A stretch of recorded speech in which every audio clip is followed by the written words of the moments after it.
kids, ngayong hapon ay pinag-aaralan natin ang kolera. Ito ay uri ng sakit na nagdudulot ng pagkaubos ng tubig sa ating katawan na nagiging sanhi ng paglalim ng mata at pagkatuyo ng balat.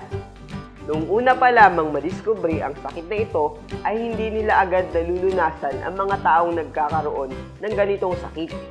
Pero sa panahon natin ay may mga gamot o panlunas na maaaring inumin ng sinumang dapuan ng sakit na ito. Pero alam nyo ba na maaari nating maiwasan ang sakit na ito?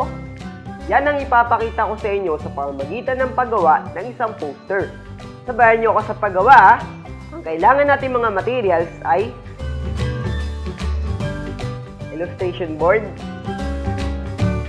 lapis, marker, at oil pastel. Tara mga kids, simulan natin. Ang kolera ay maaaring maiwasan sa pamamagitan ng palaging paglilinis sa paligid. Dapat ay meron din tayong sapat na kaalaman tungkol sa sakit na ito.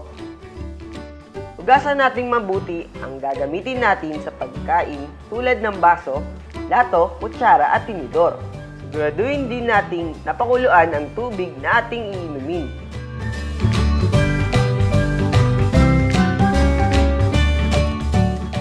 Kids, alam nyo ba na ang sakit na kolera ay kumalat noong 19th century na nagmula sa Ganges Delta sa India at nasa 3 hanggang sa 5 milyon na ang dinapuan ng ganitong sakit sa buong mundo.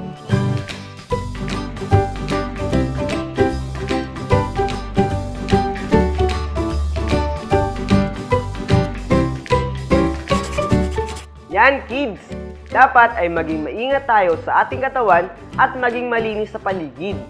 Hindi rin dapat basta-basta tayo kumain o uminom ng tubig kung hindi natin sigurado na ito ay malinis. Pamamagitan ng ganitong pag-uugali ay maiiwasan natin ang magkaroon ng malulubhang sakit. Kung loloobin ng Diyos, magkita-kita ulit tayo dito lang sa Batang Artistic!